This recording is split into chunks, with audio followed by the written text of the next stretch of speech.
Hello everyone, welcome to radical learning. আজ আমরা এই ভিডিওতে করব অর্থাৎ technological and institutional reforms agricultural ফিল্ডে। প্রিভিয়াস ভিডিওতে আমরা কি করলাম, যে প্রিভিয়াস ভিডিওগুলো আমরা দেখে আসলাম যে ক্রপিং প্যাটার্ন যে ছিল, অর্থাৎ ক্রপিং প্যাটার্ন সম্পর্কে পড়ে এলাম, ক্রপিং সিজন পড়ে এলাম, এবং আর কি পড়লাম যে ক্রপিং যে মেন যে ফুড ক্রপ, অর্থাৎ ফুড ক্রপের মধ্যে কি পড়লাম, গ্রেন। আর গ্রেনের মধ্যে যেগুলো গ্রেন নয় সেগুলো কি, সেগুলো ফুড ক্রপ আদার দেন গ্রেন, এবং কিছু ক্যাশ ক্রপ অর্থাৎ নন ফুড ক্রপ। এই ফুড ক্রপ এবং যে নন ফুড ক্রপের সাথে সাথে কি হলো, একটা মেজর পার্ট আমাদের এই 4 নম্বর লেসনের যে এগ্রিকালচারে সেটা শেষ হলো।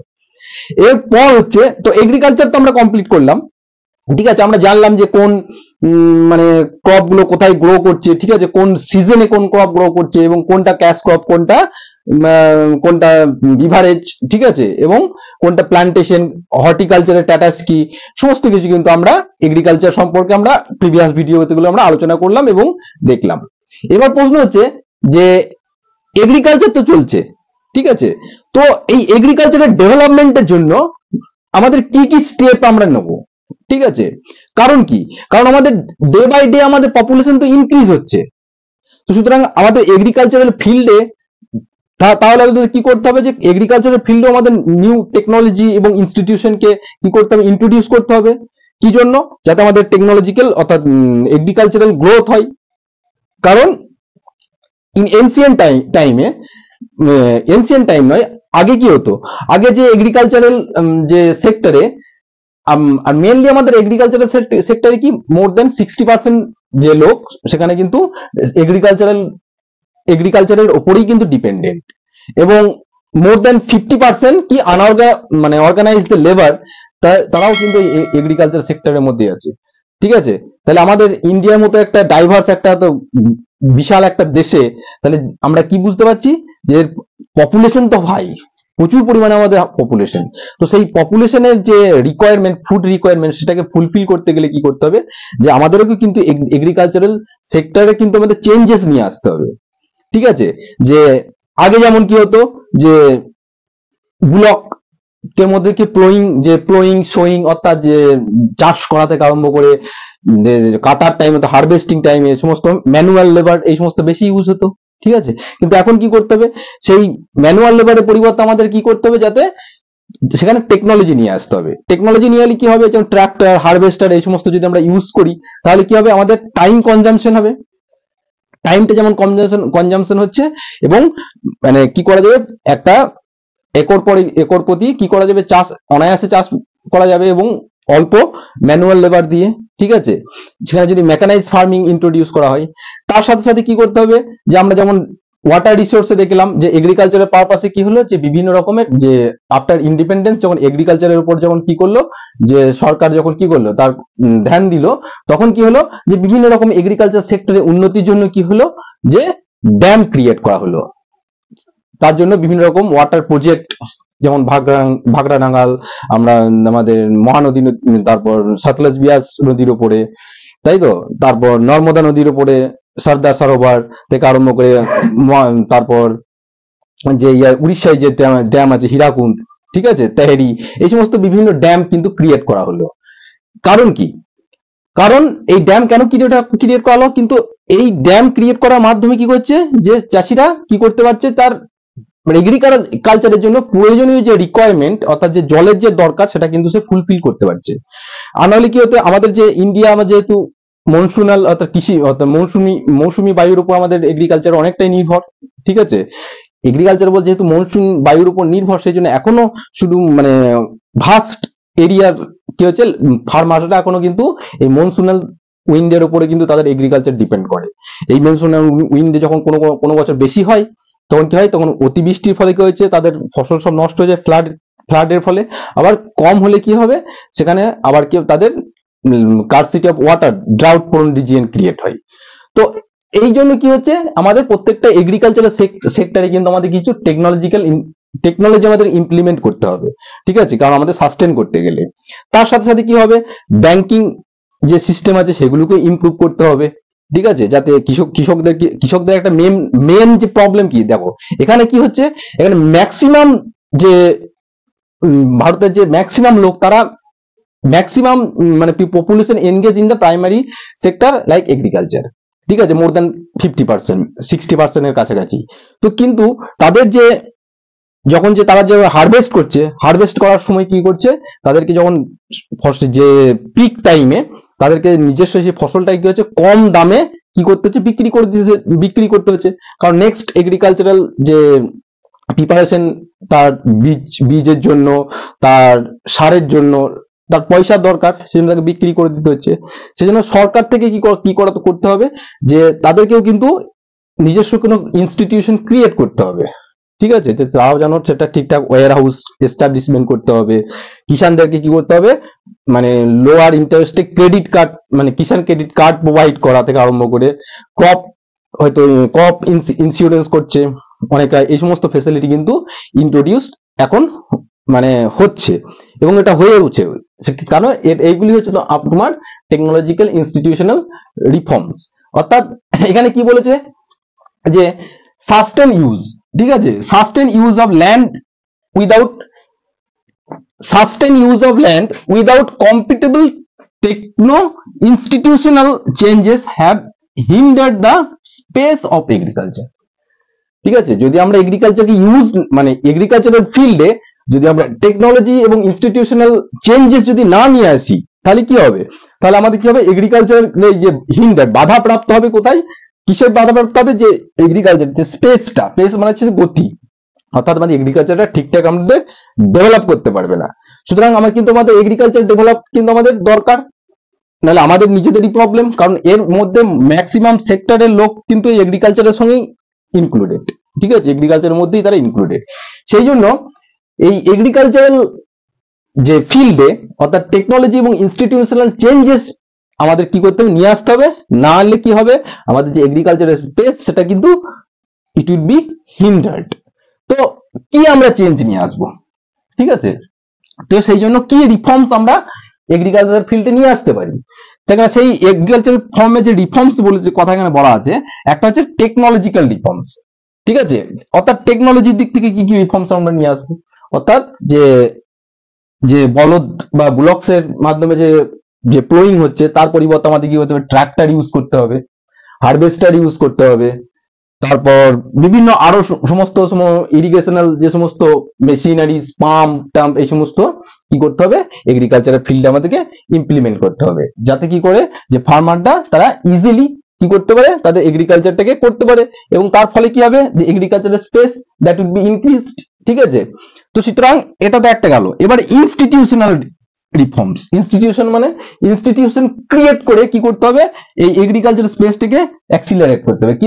কিভাবে ইনস্টিটিউশন ক্রিয়েট করব, সাপোজ যে আমরা এগ্রিকালচার যে করছে, এগ্রিকালচার যে হয়ে আসছে, তো চাষিদেরকে কি করতে হবে, তো এগ্রিকালচারের যে তাদের ফিল্ড, তাদের অর্থাৎ জমি সম্পর্কে একটা কি হতে হবে, সঠিক একটা কম্প্রিহেন্সিভ তাদেরকে একটা নলেজ প্রোভাইড করতে হবে, ঠিক আছে, যে তার মাটির পিএইচ কত, যে মাটিটা অ্যালকালাইন না মাটিটা কি হচ্ছে, যে বেসিক অর্থাৎ ক্ষার জাতীয় মাটি না লবণ মানে অ্যাসিডিক মাটি, সেটা দেখতে হবে।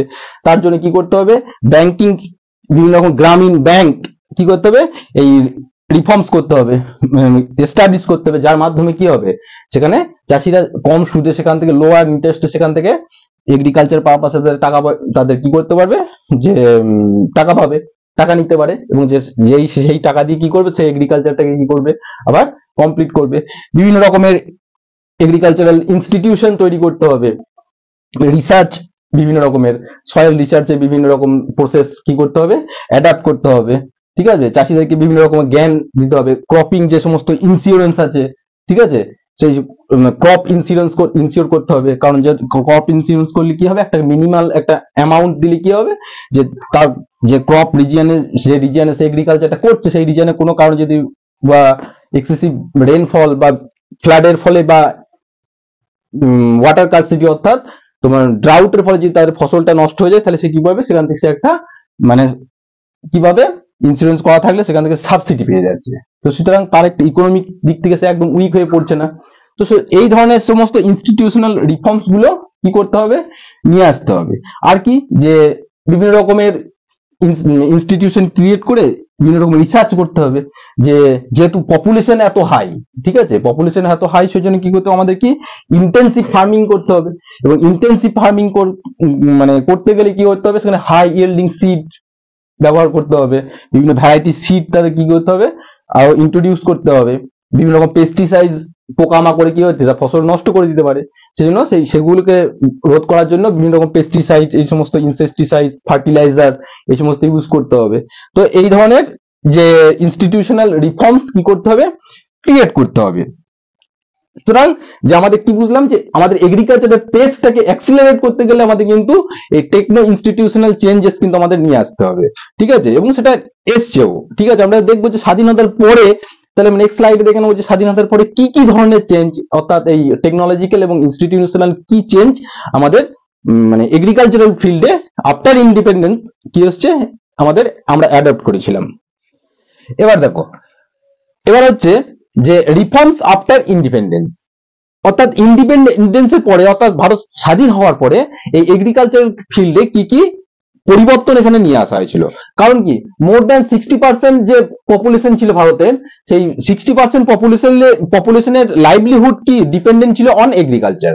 তাহলে একটা এগ্রিকালচার একটা ভাইটাল একটা সেক্টর, যার থেকে কি করছে লোকেরা, কি করছে 60% লোকেরা কি করছে, তাদের যে লাইভলিহুড সেটা ডিপেন্ড করছে এগ্রিকালচারের উপর।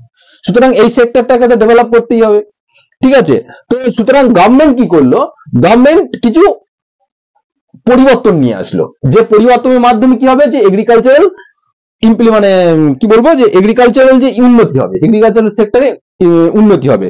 তার মধ্যে কিছু ইনস্টিটিউশনাল চেঞ্জেস নিয়ে এলো, ঠিক আছে।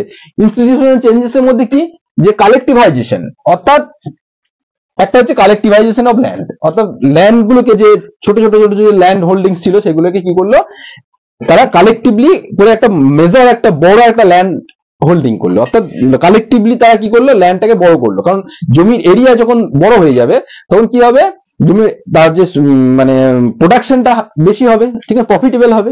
সুতরাং ল্যান্ড কালেকটিভাইজ করতে লাগলো। আর কি হলো, কনসলিডেশন অফ হোল্ডিংস, অর্থাৎ যে সমস্ত ল্যান্ড হোল্ডিংস গুলি ছিল, সেগুলোকে কি কনসলিডেট করতে লাগলো। এবং corporation and abolition of zamindars, অর্থাৎ যে সমস্ত ফার্মার্স ছিল, তারা কি হবে, তারা কালেকটিভলি তারা একত্রিত হয়ে তারা ফার্মিং করতে পারে এবং প্রফিটটা নিজেদের মধ্যে ভাগ করে নিতে পারে, কর্পোরেশনের মাধ্যমে করতে পারে সেটা। এবং কি, যে অ্যাবলিশন অফ জমিদার, অর্থাৎ ভারত স্বাধীন হওয়ার পরে যে সেখানে যে জমিদাররা যে সমস্ত ছিল, তাদের কাছে প্রচুর ল্যান্ড হোল্ডিং ছিল, তারা অনেক ইন্ডিভিজুয়ালি মানে একরের প্রতি কয়েক হাজার একর ল্যান্ড তারা নিজেদের মধ্যে রেখে দিত। এবং তার অপরদিকে কি হচ্ছে, অপরদিকে যারা সময় ল্যান্ডলেস অর্থাৎ পিপল, তারা কি করছে, তারা কিন্তু জমির অভাবে কিন্তু তাদের লাইভলিহুডটাও ঠিকঠাক মেনটেন করতে পারছিল না। কিন্তু এখন যেহেতু ইন্ডিয়া কি হয়েছে, এখন স্বাধীন হয়ে গেছে, ডেমোক্রেসি চলে এসেছে, তখন কি হলো, যে জমিদারদের যে তাদের যে ল্যান্ড হোল্ডিং ছিল, সেটাকে পুরোপুরি অ্যাবলিশ করে দেওয়া হলো। এবং এরও কিছু আর কি মানে লিমিটেশনও আছে, অর্থাৎ এখানেও কিছু আর কি ডিপোজিশন আমাদের দেখা যায়, ঠিক আছে, অপোজিশন আমাদের এখানে এই ক্ষেত্রে দেখা যায়, সেটা অতটা মানে মেজর ফ্যাক্টর নয়। এবার তারপর কি হলো, অর্থাৎ বোঝা গেল প্রথম এই সমস্ত ইনস্টিটিউশনাল চেঞ্জেস গুলো নিয়ে এলো। সেকেন্ড হচ্ছে land reforms was the main focus of 5-year plan, অর্থাৎ যে ইন্ডিয়া ইন্ডিপেন্ডেন্সের পরে যে প্রথম যে তাদের কাছে চ্যালেঞ্জটা ছিল, আমাদের কাছে কি ছিল, যে কিভাবে আমাদের এই যে পপুলেশনকে, যে 40 crore যে পপুলেশন ইন দ্যাট টাইম, যে তাদেরকে যে ফুড যে কার্সিটি সেটা তার হাত থেকে বাঁচানো, ঠিক আছে। তো সেই জন্য কি হবে, যে ল্যান্ডটাকে, অর্থাৎ জমিতে গোটা ভারতের মধ্যে কি রকম প্যাটার্ন ল্যান্ড রয়েছে, কার হাতে কতটা ল্যান্ড হোল্ডিং রয়েছে এবং তাকে কিভাবে ডিস্ট্রিবিউট করতে হবে, এই সমস্ত প্রত্যেকটা জিনিসকে অর্গানাইজলি ভাবে পারফর্ম করার জন্য কি হলো, ল্যান্ড রিফর্ম অ্যাক্ট কি হলো, পাস করা হলো। এবং এই ল্যান্ড রিফর্ম যে অ্যাক্টটা পাস করা হলো, সেটাকে মেন ফোকাস দেওয়া হলো কোথায়, 5-year প্ল্যানিং এর মধ্যে। অর্থাৎ 5-year প্ল্যানিং, এই যে রিফর্মসটা, এটা কি করবে, এটা কিন্তু কন্টিনিউয়াস প্রসেস। অর্থাৎ এই যে ল্যান্ড রিফর্মের মাধ্যমে যে এগ্রিকালচার ফিল্ডে ডেভেলপমেন্ট হবে, কোনো ক্ষেত্রে ডেভেলপমেন্ট হবে, সেটা কিন্তু অ্যাট এ টাইম মানে সঙ্গে সঙ্গে তো হয়ে যাবে না, ঠিক আছে। এটা তো লম্বা প্রসেস, একটা লেন্দি প্রসেসের মাধ্যমে এই ল্যান্ড রিফর্মের মাধ্যমে কি হবে, এই মানে এগ্রিকালচারাল ফিল্ডে ইনস্টিটিউশনাল চেঞ্জেস নিয়ে আসবে। তাহলে সুতরাং ল্যান্ড যে রিফর্মটা, সেটা রাতারাতি কোনো চেঞ্জ হওয়ার কোনো বস্তু নয়, সেই জন্য এটা কি হলো, এটা 5-year প্ল্যানিং এর মধ্যে নিয়ে এলো, মানে during the through out the 5 years এর মধ্যে এই ল্যান্ড রিফর্ম পলিসিটা নিয়ে এলো, যার মাধ্যমে কি হলো, যে রিফর্মস ইন্ডিপেন্ডেন্স আফটার ইন্ডিপেন্ডেন্স এটা কি হলো, এটা নেওয়া হলো। এবার এই যে রিফর্ম গুলো, যে ইনস্টিটিউশনাল রিফর্ম গুলো নিয়ে এলো, এরও কিছু লিমিটেশন আছে, ঠিক আছে? কি লিমিটেশন দেখো, বলেছে to improve Indian agriculture in 1960s and 1970s, অর্থাৎ 1960 থেকে 60 এবং 70 দশকে গভর্নমেন্ট কি হয়, এমবার্ক আপন green revolution and white revolution. অর্থাৎ এই যে টাইমের মধ্যে তখন কি হয়, গভর্নমেন্ট শিফট করে যায়, কিসের শিফট করে, যে গ্রিন রেভলিউশন। গ্রিন রেভলিউশন মানে জানো সবুজ বিপ্লব। সবুজ বিপ্লব সাধারণত কিসের, যে হুইট যে প্রোডাকশনের উপর, যে নর্থ ইন্ডিয়াতে অর্থাৎ পাঞ্জাব হরিয়ানা থেকে এই সমস্ত রিজিয়ন গুলোতে হুইট যে রিভলিউশন, এবং হোয়াইট রেভলিউশন। হোয়াইট রেভলিউশনকে কি ক্ষেত্রে, অর্থাৎ ডেয়ারি ফার্মিং এর ক্ষেত্রে এর মানে ইমপ্রুভমেন্ট নিয়ে আসা, অর্থাৎ ডেয়ারি অর্থাৎ যে দুধ উৎপাদনের ক্ষেত্রে। কারণ কি, যে গ্রিন রেভলিউশনের মাধ্যমে, অর্থাৎ যে এগ্রিকালচার যদি কোনো সময় ফেল করে, তখন কি হবে, আরেকজনের একটা অল্টারনেটিভ একটা ইনকামের পথ থাকছে, কি হোয়াইট রেভলিউশন, অর্থাৎ এই ডেয়ারি ফার্মিং রেভলিউশনের মাধ্যমে। সেজন্য এখানে অপারেশন ফ্ল্যাট চালানো হলো, এবং এইগুলোর প্রতি গভর্নমেন্টের কি হলো, এমবার্কমেন্টটা বেশি হলো। কেন হলো, কারণ এই যে বললাম যে ল্যান্ড রিফর্ম যে প্রসেসটা, ল্যান্ড রিফর্ম এটা তো লেন্দি প্রসেস, ঠিক আছে? এটা তো রাতারাতি সঙ্গে সঙ্গে হবে না, ঠিক আছে? সুতরাং এটা যখন সময় নিতে লাগলো, তখন কিন্তু এর যে ফোকাসটা পুরো এদিকে মুভ করে গেল, গ্রিন রেভলিউশন এবং হোয়াইট রেভলিউশনের মাধ্যমে। এবার এটা তো একটা নির্দিষ্ট পার্টে এই রিভলিউশনটা হয়েছিল, যেমন গ্রিন রিভলিউশন অর্থাৎ হুইট যে প্রোডাকশনের যে এক্সেসিভ ইনক্রিজটা হয়েছিল, সেটা নর্দার্ন পার্ট, অর্থাৎ সাতলাজ বিয়াস ওই যে নদীটা আছে তার নদীর এমব্যাঙ্কমেন্টের আশেপাশে, অর্থাৎ ইরিগেশন ফেসিলিটি এবং ফার্টাইল সয়েলের জন্য হলো, এবং হোয়াইট যে রেভলিউশন এটা হলো। কিন্তু এটা হচ্ছে আর একটা প্রবলেম কি হলো, this lead to the concentration development in few areas. তার মানে কি হচ্ছে, আবার এই যে ডেভেলপমেন্টটা কি হলো, এই ডেভেলপমেন্টটা কনসেন্ট্রেট করলো কিন্তু কিছু পার্টিকুলার এরিয়াতে। যে সাপোজ যদি এটা আমাদের যদি গোটা একটা রিজিয়ন হয়, এই যে গ্রিন রেভলিউশন এবং হোয়াইট রেভলিউশন, দেখা গেল যে পার্টিকুলার ফিউ প্যাচেস এর মধ্যে দে আর কনফাইন্ড, ঠিক আছে? তাহলে এই প্যাচেস এর মধ্যে কনফাইন মানে এই রিজিয়নটা এটা কি করলো, ডেভেলপড হলো, তো সুতরাং এই রিজিয়ন গুলো তো ডেপ্রাইভ করলো। তো সেম কেস এর ক্ষেত্রে হলো, সেজন্য এর যে এই ব্যাপারটাতে পুরো একটু কি হলো, অপোজিশনও স্টার্ট হলো। মানে এগেন আবার কি, এখানে ডেভেলপমেন্ট আবার হচ্ছে কি, এক জায়গায় ডেভেলপমেন্ট হলে আর একটা জায়গায় কিন্তু আবার কি হচ্ছে, সেটা আনডেভেলপড থেকে যাচ্ছে। সুতরাং এইগুলো হচ্ছে লিমিটেশন, যে সমগ্র রিজিয়নটাতে কিন্তু মানে ইভেনলি এটা ডেভেলপড হলো না, কিছু কিছু রিজিয়নে এটা কনফাইন্ড থেকে গেল। তো এটা হলো আফটার ইন্ডিপেন্ডেন্সের এর যে তোমার মানে এগ্রিকালচারাল ফিল্ডে টেকনোলজিক্যাল এবং যে ইনস্টিটিউশনাল যে ইনিশিয়াল চেঞ্জেস নিয়েছিল, তার এটা একটা প্রথম একটা ধাপ। এরপরে এবার যে কি আরো কি যে 1960 থেকে 70 দশকে কি আরো টেকনোলজিক্যাল এবং ইনস্টিটিউশনাল চেঞ্জেস নিয়েছিল, আমরা সেটা আমরা নেক্সট স্লাইডে আমরা দেখে নেব।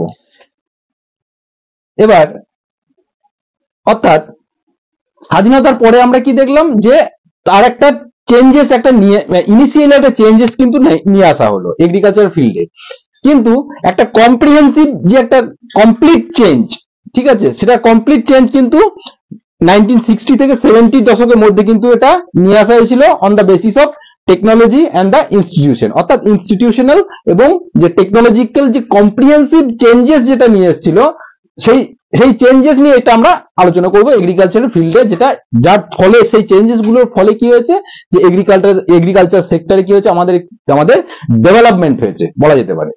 তো এখানে কি হয়েছে, কি বলেছে দেখো, যে টেকনোলজিক্যাল অ্যান্ড ইনস্টিটিউশনাল রিফর্মস কত, যে 1960s টু 1970s এর মধ্যে কি বলেছে দেখো।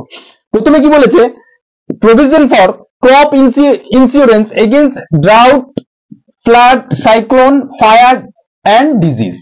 অর্থাৎ কি হলো, প্রভিশন এলো, কিসের প্রভিশন এলো দেখো, যে ক্রপ ইন্স্যুরেন্সের, অর্থাৎ যেমন লাইফ ইন্স্যুরেন্স, লাইফ রিস্ক হয়ে গেলে কি হয়, একটা কম্পেনসেশন পাই, ঠিক সেরকম। তাহলে ক্রপের জন্য কি একটা মিনিমাল একটা অ্যামাউন্ট কি হলো, একটা পে করা হলো, এবং যার ফলে যদি তার ক্রপটা কোনো কারণে যদি, অর্থাৎ ড্রাউটের জন্য, অর্থাৎ খরার জন্য ফ্লাড বন্যার জন্য, সাইক্লোন, ঠিক আছে, সাইক্লোনের জন্য, ফায়ার অ্যান্ড ডিজিজ বা অন্যান্য কোনো ক্ষতিকারক যে পোকার আক্রমণে দেখা গেল ক্রপ টোটালি কি ডিস্ট্রয় হয়ে গেল।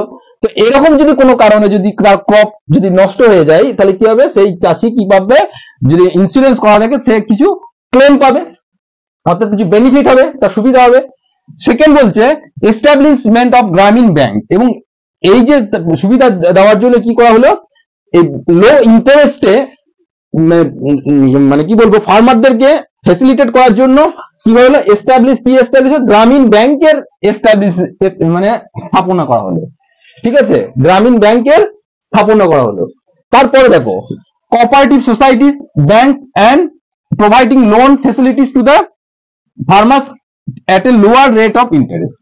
তারপরে কি হলো, কোঅপারেটিভ সোসাইটি তৈরি করা হলো, ঠিক আছে, যাদের মেন প্রাইম অবজেক্ট কি, যে ব্যাংক এবং ব্যাংক তৈরি করা, তাদের প্রাইম অবজেক্ট হচ্ছে কি, যে ফ্যাসিলিটেট করা কাদেরকে, যে ফার্মারদের লোয়ার রেট অফ ইন্টারেস্টে তাদেরকে কি করবে, ফ্যাসিলিটি মানে তার ধার দেবে পয়সা।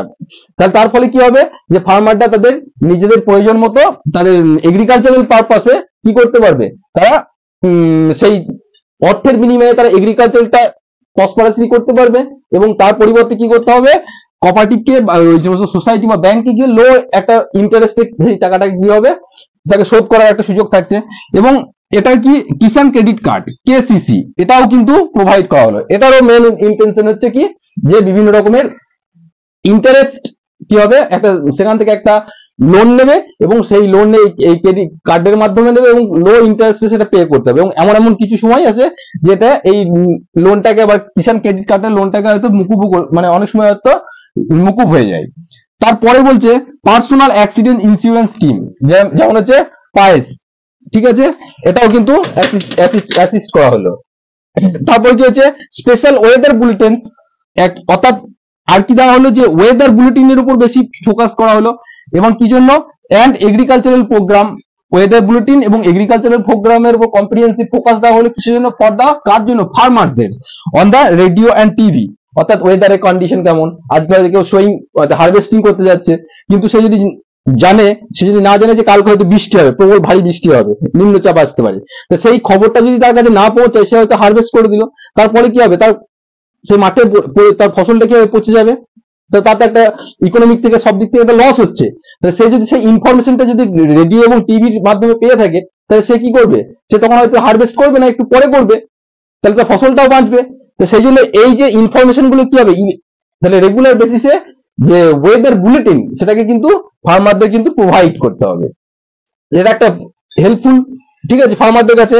আর কি করছে, মিনিমাম সাপোর্ট প্রাইস, অর্থাৎ এটা একটা ভাইটাল পয়েন্ট, এটা একটা ভাইটাল চেঞ্জ কিন্তু নিয়ে আসা যায়। মিনিমাম সাপোর্ট প্রাইস মানে কি, অর্থাৎ এটা ইকোনমিক্স এর ল, যে যখন কোনো জিনিসের ডিমান্ড বেশি থাকবে এবং তার যদি সাপ্লাই কম থাকে, তাহলে অটোমেটিক্যালি তার মানে প্রাইসটা হাই হবে।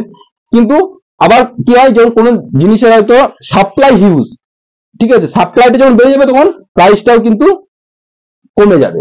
তো ম্যাক্সিমাম যখন হারভেস্টিং টাইমে প্রত্যেকটা যে ক্রপের যে হারভেস্টিং টাইমে তার অ্যাবান্ডেন্স প্রচুর পরিমাণ বেড়ে যায়, ঠিক আছে, তো সেই অ্যাট দ্যাট টাইম কি হয়, সেই পার্টিকুলার ফসলটার কিন্তু দামটা কমে যায়, ঠিক আছে, দামটা কমে যাওয়ার ফলে কি হবে, এখানে চাষিরা কি হবে, ডিপ্রাইভ হয়, বঞ্চিত হবে, ঠিক আছে, তার লস হবে। সেই জন্য সেই প্রাইসটা যদি একটা ফিক্সড একটা প্রাইস যদি স্থির করা হয়, তাহলে কি হবে, সে যতই কমুক আর বাড়ুক, সে কিন্তু মিনিমাম একটা সেই প্রাইসটা সে পাবে। সাপোজ উদাহরণের মাধ্যমে বলি, ধরো হয়তো ধানের যে রাইস বা ধানের হয়তো দেখা গেল যে 2000 টাকা কুইন্টাল, ঠিক আছে, তো 2000 টাকা যেমন কুইন্টাল, এটা কিন্তু কি কে করেছে, গভর্নমেন্ট হয়তো ডিসাইড করে ফিক্সড। কিন্তু এই ফিক্সড যদি এটা যদি গভর্নমেন্ট যদি ফিক্সড প্রাইস না থাকতো, তাহলে কি হতো, যে মাঝে যে সমস্ত ব্রোকার রয়েছে, ঢুকে রয়েছে, তাদেরকে ধানটা বিক্রি করতে গেলে ধানের দাম কত হতো, ফার্মারদের কাছে হয়তো দেখা গেল যে 1800 টাকা কুইন্টাল নিল। তাহলে এ বসে বসে কি করলো, 200 টাকা কিন্তু মাঝে মিডিলম্যান ব্রোকার হয়েছে, সে 200 টাকা কিন্তু লাভ করে নিল, প্রফিট করে নিল, কিন্তু লস কার হচ্ছে, ফার্মারদের লস হচ্ছে। এবার যদি মিনিমাম প্রাইসটা যদি 2000 টাকায় যদি থাকে, তাহলে কি হচ্ছে, এ কিন্তু ধানটা কিন্তু সেই 2000 টাকাতেই যতই ধান প্রোডাকশন হোক, কিন্তু সরকার কিন্তু তার কাছ থেকে ধানটা কত, গভর্নমেন্ট কিন্তু এই 2000 টাকা রেটেই কিন্তু কিনবে। বোঝা গেল? তাহলে এখানে কারা বেনিফিটেড হচ্ছে? মিনিমাম সাপোর্ট প্রাইস হলে ফার্মারটা বেনিফিটেড হচ্ছে। বোঝা গেল? সুতরাং এটাই হচ্ছে তোমাদের টেকনোলজিক্যাল এবং ইনস্টিটিউশনাল একটা কম্প্রিহেন্সিভ চেঞ্জ, ঠিক আছে, যেটা 1960 থেকে 1970 দশকে কি হয়েছে আমাদের এগ্রিকালচারাল সেক্টরে কিন্তু গভর্নমেন্ট অফ ইন্ডিয়া নিয়ে এসছে এবং এইগুলোর উপর কিন্তু কাজ করা হয়েছে। বোঝা গেল? এবার নেক্সট স্লাইডে আমরা দেখবো যে গ্রাম দান কি। ঠিক আছে, যে প্রথম স্লাইডে আমরা কি দিলাম যে জমিদার বা অন্যান্য যে আগে তাদের কাছে প্রচুর ল্যান্ড হোল্ডিং ছিল, আবার অন্যান্য লোকেরা কি পাচ্ছিল না, যে তাদের জমির অভাবে তারা লাইফ মানে কি বলবো তাদের জীবনযাপন করতে পারছিল না। সুতরাং কি হলো যে তাদের কাছে রিকোয়েস্ট করা হলো, ঠিক আছে, যে তাদের যে বড় ল্যান্ড হোল্ডিং করছে তাদের সেই ল্যান্ডলেস জমি, যে জমি যাদের জমি নেই তাদেরকে সেই জমিটাকে দেওয়ার জন্য। ঠিক আছে, সুতরাং তারাও কিন্তু কি করতে পারবে, তাদের লাইভলিহুডটাকে মেনটেন করতে পারবে। সুতরাং আমরা দেখে নেবো যে গ্রাম দান কি। এই গ্রাম দানের সাথে সাথে কিন্তু আমাদের আজকের এই ভিডিওটা কিন্তু আমরা এখানেই কমপ্লিট করব। ঠিক আছে, এবার দেখো তোমাদের এই লাস্ট যে চ্যাপ্টারটা রয়েছে অর্থাৎ স্লাইডে আছে 4 নম্বর স্লাইডে, এখানে কি আছে, ভূদান অথবা গ্রাম দান মুভমেন্ট, অর্থাৎ ভূমির দান করছে, এবং ভূদান মানে হচ্ছে ভূমির দান দেওয়া, এবং গ্রাম দান মানে হচ্ছে গ্রামকে দান দেওয়া। এটা একটা আন্দোলন। এটা কি, অর্থাৎ এই ভূদান এবং যে গ্রাম দান মুভমেন্টটা that is connected with the Gram Swaraj. এই গ্রাম স্বরাজের যে আইডিয়াটা, this idea was notion বা this idea was created and coined by the Mahatma Gandhi. Mahatma Gandhi কি বলেছিলেন, কারণ মহাত্মা গান্ধীর মতে আমাদের যে ইন্ডিয়ার যে পপুলেশন, ভারতের যে পপুলেশন, তার পপুলেশনের মোর দেন মানে 70% উপরে কোথায় থেকে, ভিলেজার্স, এবং ভিলেজের যে economic activity their belongs to primary activity. এবার প্রাইমারি অ্যাক্টিভিটির মধ্যে আমরা কি পড়লাম স্লাইডে, তার 50% they are engage in the agricultural activity. তো সুতরাং এগ্রিকালচারটা কি, এগ্রিকালচারের উপর ডিপেন্ড করেই কিন্তু আমাদের ভারতের সমস্ত কিছু কিন্তু নির্ভর করছে। সেটা তুমি বলো সেকেন্ডারি অ্যাক্টিভিটি হোক, কোনো ইন্ডাস্ট্রি হোক বা কোনো আইটি সেক্টর হোক, সব কিন্তু তার বেস লেভেল যদি আমরা ফাইন্ড আউট করতে পারি, দেখবো যে সেখানে কোথায় রয়েছে, এগ্রিকালচারে সেই সব থামছে। তো সুতরাং এগ্রিকালচারাল ডেভেলপমেন্ট আমাদেরকে করতেই হবে, সেই নিয়েই আমরা আজকে ভিডিও করছিলাম।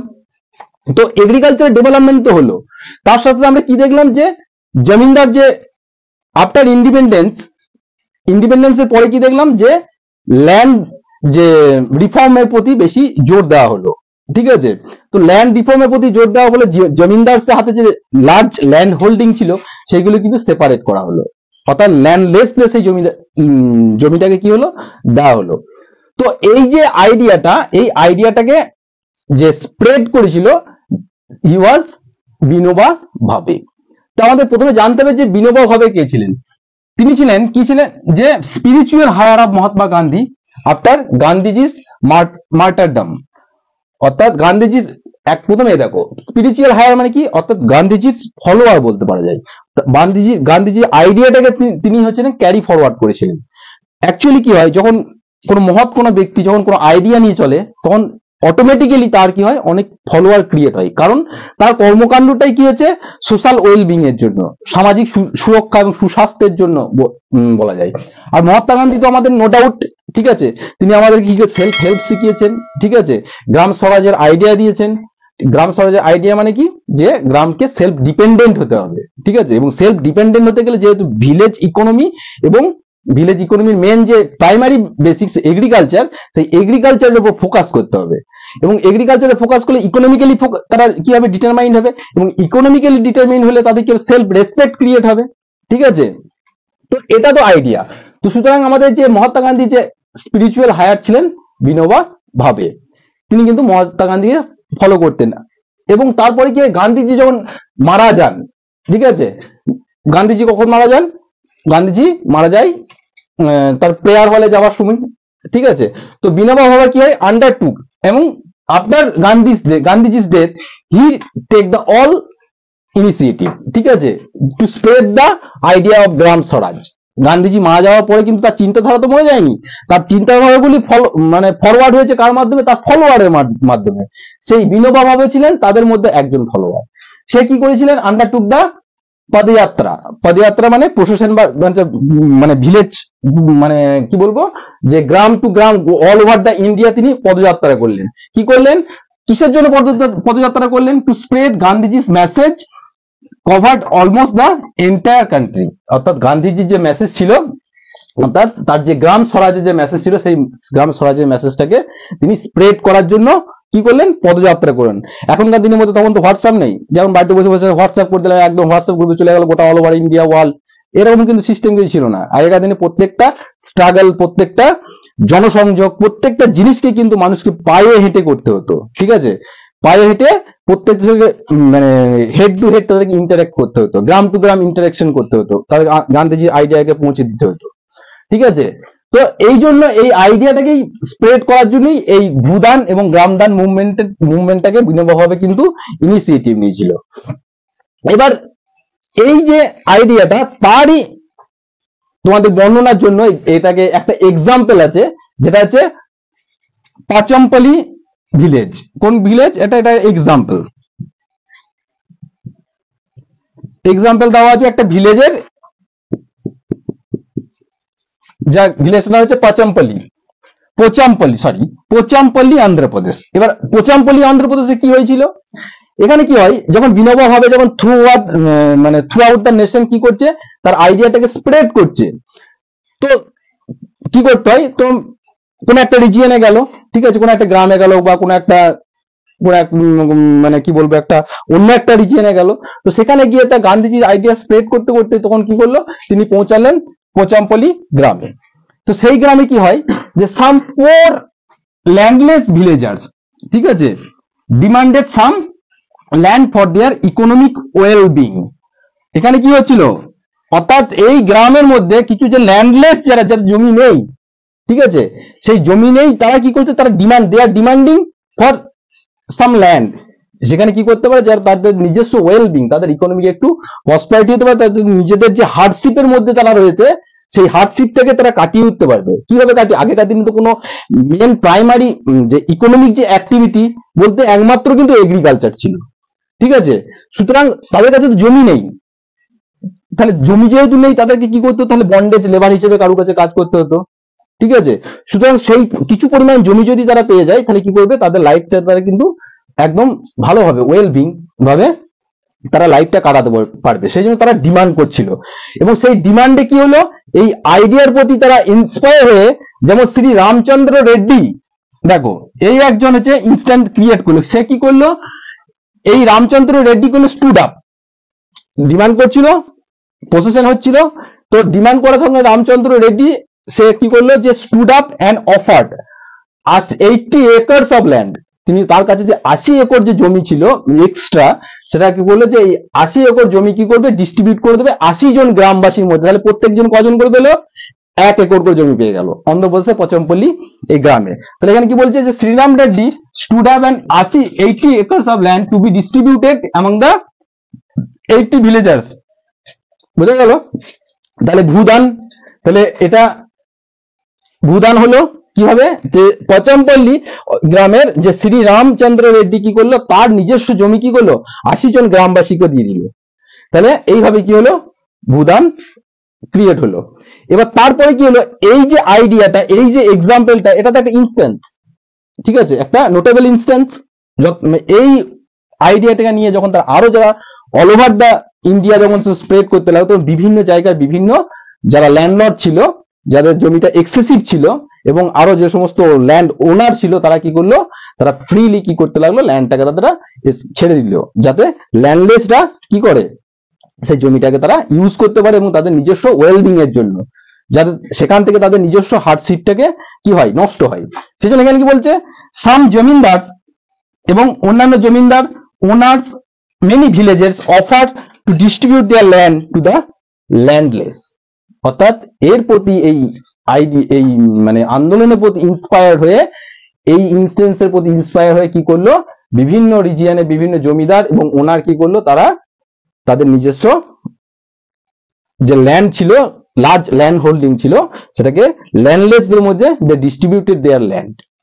তাহলে এটা কি হলো, প্রত্যেক গ্রামের পর গ্রাম এইভাবে দান করতে লাগলো ফর দেয়ার মানে ল্যান্ডলেস ওয়েলবিংস, তাদের সুস্বাস্থ্যের জন্য, ঠিক আছে, এবং মানে পরিকাঠামোর জন্য বলতে পারো। তো এইভাবে কি হলো যে গ্রাম মুভমেন্টটা কিন্তু সাকসেসফুল হলো, ঠিক আছে। সুতরাং এই জন্য এই মুভমেন্টটাকে কি বলা হলো, একটা মুভমেন্ট হতে গেলে কেন হিস্ট্রিতে পড়ে দেখেছো যে প্রত্যেকটা মুভমেন্টের পিছনে কিছু একটা রক্তক্ষয়ী একটা সংগ্রাম থাকে, ঠিক আছে। সুতরাং এই যে আইডিয়াটা তাদের মধ্যে ক্রিয়েট করতে পারলো যে ল্যান্ডলেসদের যে জমিটা দিতে হবে, ল্যান্ডলর্ডরা এই জমিটা যারা দিল তারা কি করলো, এই আইডিয়া এই যে মুভমেন্টটা সাকসেসফুল হলো। এক বিন্দু ব্লাডও কিন্তু এখানে কি পড়লো না, কোনো মারামারি, কোনো ক্যাওস, কোনো কিছুই হলো না। সেজন্য এটাকে কি বলা হয়, অনেক সময় এটাকে বলা হয় ব্লাডলেস মুভমেন্ট, ব্লাডলেস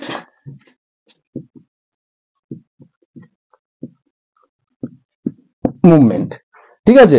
তো সুতরাং আমরা এই মানে এই স্লাইডের মাধ্যমে এই ভূদান এবং এই কি বলবো যে গ্রামদান মুভমেন্ট আমরা কমপ্লিট করলাম। এর সাথে সাথে প্রিভিয়াস চ্যাপ্টারটাও আমরা দেখে নিলাম। আমরা নেক্সট চ্যাপ্টার আমরা দেখবো, যে নেক্সট যে ভিডিও আমরা করব সেখানে আমরা দেখবো যে এই যে এগ্রিকালচারাল যে সেক্টর, এখানে ন্যাশনাল ইকোনমিতে এগ্রিকালচারের ইম্প্যাক্ট কতটা। অর্থাৎ যেহেতু আমরা কি বললাম যে 80% লোক ইন্ডিয়ার 60% তারা লাইভলিহুড নির্ভর করছে এগ্রিকালচারের উপর, তাহলে তাদের ন্যাশনাল ইকোনমিতে অর্থাৎ জিডিপিতে তাদের কন্ট্রিবিউশন কত, এবং যে ইম্প্যাক্ট অফ গ্লোবালাইজেশনের, যে এগ্রিকালচারের ইম্প্যাক্ট অফ গ্লোবালাইজেশনে কি প্রভাব পড়েছে সেটা আমরা কভার করব নেক্সট যে ভিডিও আছে সেই নেক্সট ভিডিওতে। Then stay connected and keep learning, subscribe my channel radical learning. Thank you for watching.